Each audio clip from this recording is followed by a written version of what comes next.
মাদক সেবন, অশ্লীল ভিডিও ধারণ ও বেপরোয়া জীবনযাপনের অভিযোগে বৈষম্য বিরোধী ছাত্র আন্দোলন চট্টগ্রাম মহানগর কমিটির মুখপাত্র ফাতেমা খানম লিজাকে সংগঠন থেকে বহিষ্কার করা হয়েছে। কক্সবাজারে ফ্যামিলি ট্যুর প্যাকেজ ৬৫০০ টাকায় ৩ দিন ২ রাতের একটি স্মরণীয় ভ্রমণ। বান্দরবানের মেয়ে লিজা চট্টগ্রাম কলেজের শিক্ষার্থী ছিলেন। ২৭ মে শনিবার বৈষম্য বিরোধী ছাত্র আন্দোলন চট্টগ্রাম মহানগরের আহ্বায়ক আরিফ মঈনুদ্দিন ও সদস্য সচিব নিজামুদ্দিন স্বাক্ষরিত এক বিজ্ঞপ্তিতে এ কথা জানানো হয়েছে। কয়েক সপ্তাহ ধরে ফাতেমা খানম লিজার মাদক সেবন ও তার অশালীন কিছু ভিডিও ক্লিপ সামাজিক যোগাযোগ মাধ্যমে ছড়িয়ে পড়ে।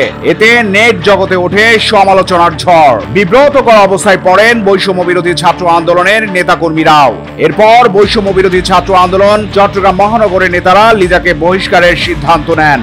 চট্টগ্রাম প্রতিদিনের কাছে আসা এমন বেশ কিছু ভিডিও ক্লিপ ও ছবিতে দেখা যায় ফাতেমা খানম লিজা কোনটিতে মাদক সেবন করছেন, কোনটিতে আবার তাকে অশালীন অবস্থায় দেখা যায়। এছাড়া তার কিছু আপত্তিকর কথোপকথনও চট্টগ্রাম প্রতিদিনের হাতে এসেছে।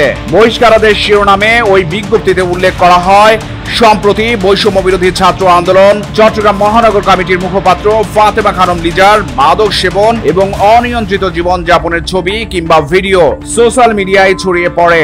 জুলাই গণ অভ্যুত্থানে প্রায় ১৪০০ শহীদ ও অর্ধ লক্ষ আহতদের উপর দাঁড়ানো এই প্ল্যাটফর্মের কোন সদস্যদের এমন অনিয়ন্ত্রিত ও অসামাজিক কার্যকলাপ জনমনে প্রশ্ন তৈরি করেছে।